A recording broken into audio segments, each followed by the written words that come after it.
পড়তেছিলাম, হুট করে ঝুম বৃষ্টির সাউন্ড শুনে বেলকনিতে গিয়ে দেখি প্রচুর বৃষ্টি হচ্ছে। আর রাজশাহীতে এরকম বৃষ্টি পাওয়া পুরো মিরাক্কেল। বৃষ্টি দেখে আমি ভাবলাম একটু খিচুড়ি রান্না করি।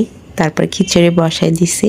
আর পরের দিন সকালবেলা এখানে খিচুড়ি আর একটা ডিম ভাজি করে নিয়েছিলাম টিফিনের জন্য। তারপর ক্লাসে চলে গেলাম, একটা ক্লাস করলাম, তারপর আবার আরেকটা ক্লাসে দৌড় মারতেছি। এই যে এটা সেকেন্ড ক্লাস।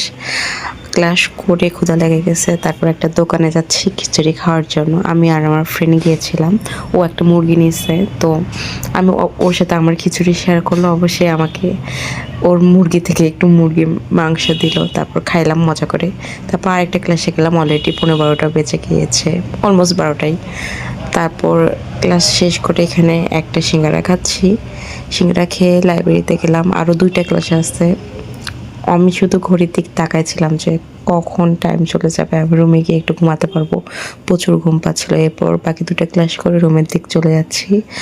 রুমে গিয়ে আমি একটু রেস্ট না নিতেই আমার একটা পার্সেল ছিল, শাড়ি অর্ডার করছিলাম, ডেলিভারি ম্যান কল দিয়েছে। তারপর দৌড়াই গিয়ে পার্সেল নিয়ে আসলাম।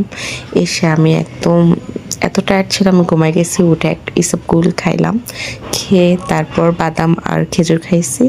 সবাই ভালো থাকবেন, আমার চ্যানেলটা অবশ্যই সাবস্ক্রাইব করবেন। টাটা।